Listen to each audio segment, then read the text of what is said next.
I'm losing the battle today. I am in a delusional pit of damnation. You've done it now. Yes, my magnificent consort, whom lives in my head. Today, soon, I shall be freed. Yes, I'm about done with it all now. I haven't been able to properly get my bones up from this floor for days. Listen, you hear those sounds of violence? Cheeky you.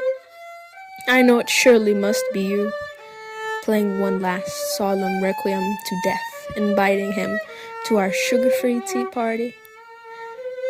If I had still had a little bit, just the slightest amount of morale left in my head, I would probably be overwhelmed with regret, a longing to have had a successful, more willing recovery.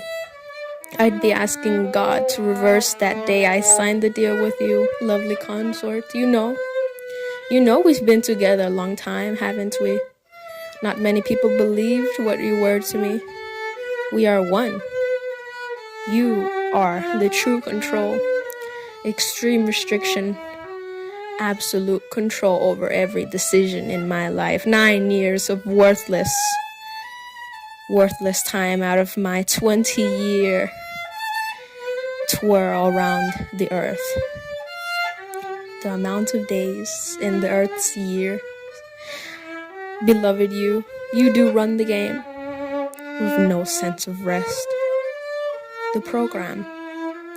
I should admit it though. I'd probably be lonely without your company. After all, who would be there to tell me it's time to purge, to purify the guts, to cleanse the body of all the sins, whatever names you use to justify it. Day after day of a few moments of euphoric bliss, a starving body has as it attacks a meal that has been craved for days. Just a constant cycle of eating and eating till the aching pain of the stomach can only be cured by one delusion. That is that point, so desensitized, the topic itself is second nature. 2 words. Binging and purging. How enslaved and lowly my mind would be if you were not there to tell me I'm gigantic in the mirror. Who would whisper old forgotten childhood names like Fatty, Gordita, or get out of the way, Biggie?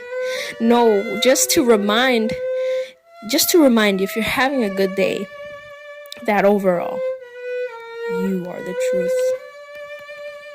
Oh, sweet voices, how excited I am to hear what you have to say next, darling.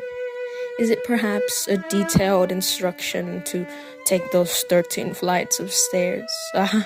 Elevator be damned.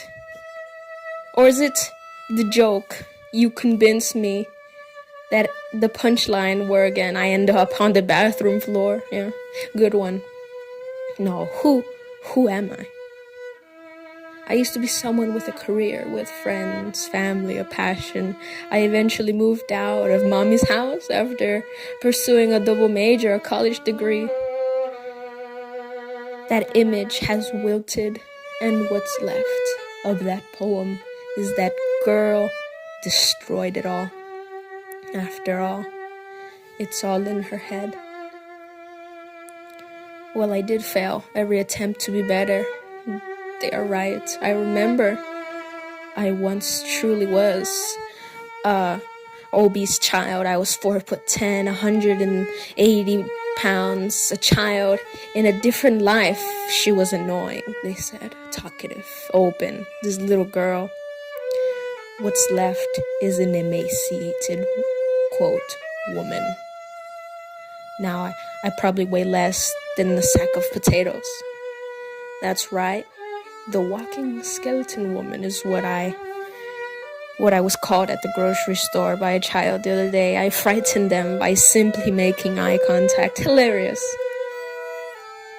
What did she buy at the grocery store?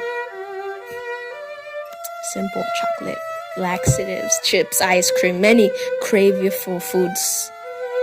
Delusions that haunted me. Obscure mixtures of flavors the mind spent time sinking into.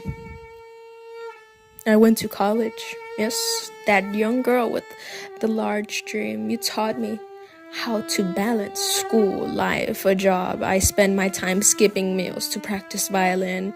In college, I even made friends. I would hide my scars on my arms and hide the thoughts that I had about other thinner women. And eventually, after a trip to the emergency room, my mother put me into therapy. You'd think I'd let it all out to be truthful for once, but you kept your grip on my lips. Yes, I didn't speak a word to that poor therapist. I'd sit there an hour a week and recount lies like I'm not doing anything, I feel fine, swearing I've never done a single thing, even with Russell signs all over my right hand and the scars on my left. My family never understood the concept of you. That confusion became anger and punishment. Quote, here's a good idea. Perhaps you can spank and whip the crazy out of her. My family came from across the border, a different country to seek a better life. How could someone ruin themselves to such extreme? How could they disgrace and throw away opportunities handed on a silver platter? I only got worse. I remember hiding bags of vomit under the bed. You told me it would work. No one could hear you from within your room, within those walls. The specific instructions to hide those bags, then throw them outside in the garbage at 3 a.m. and no one would know. I was taken to, quote, a treatment center where they watched me use the bathroom, they forced meals on me. You're watched 24/7 in those facilities. When I got out, I begged my part, saying I was cured, I moved, I'm ready to move into my own apartment, I'm healed. Once I was released, I knew you were not gone. Sure, they forced a few pounds on me, but you were right by my side, oh beloved, whispering plans on how to continue. In college, my degree in journalism wilted along with my memory. The capacity of a starving brain could not keep up with the lectures, the homework, the essays. I stumbled on words. I stopped remembering what I had said. I forgot everything mid-conversation. All those friends I had created had disappeared. I could no longer hold any conversation or relationship. People thought I had autism. Yeah, I failed out of journalism. That talented young violinist who was so prevalent once she tried to save her violin performance degree as well. Determined, she played and played, practicing for every audition. But when it came to auditions and performances, recitals, you were there. At first, just a slight thought. Because music was an escape. It was the true passion of your life. The true love of your life was music. But my violin and I fell out of love with all my emotions. I was numb, and the effects of abuse made playing painful. It made the combination of anxiety and blood pressure shake my hands in such extreme that every attempt ended in sudden collapse of confidence on stage. You grasped my dreams and thrashed it into the toilet. I'm no longer in college now. What's held up the bills has been selling my art, paintings, jewelry, portraits, sculptures, whatever I had created. They were my only escape. Creating brought me peace. Early onset arthritis had made creating music unbearable. But with whatever energy I had left, I spent creating art. I only feel flat, like a ghost now. That optimistic, talented girl is dead, and she died a long time ago. My body is now possessed by the vessel now, possessed by you, my beloved demon. I am a broken memory. I shouldn't be able to be thinking right now. My legs, I haven't felt in days. I cannot get up from the bathroom floor. I cannot walk away from this. You won. It's simple.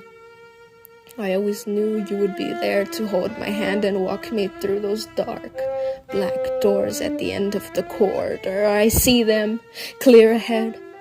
I am a small speck compared to the entrance to divine eternity. And I know it is you opening them right now, my magnificent consort, my partner, my beloved. You were always there. I see now, once you escort me through those doors, I will finally be free. Truly free from you. I'm closing my eyes now. And when they open again, they will have made it through. I can hear the sounds of violins, the sounds of a tempo tapping faster and faster. And I hear the wretched creaking of the doors. My heart is aching. The beat of the tempo is my heart, and it's tapping at allegro. The music it makes is crescendoing, and the beat is bursting out of my chest. It is the only feeling I sense now. My heart will give up the fight very soon. I'm ready, maestro. Let's go, my friend, my partner, my consort, my beloved. Anorexia.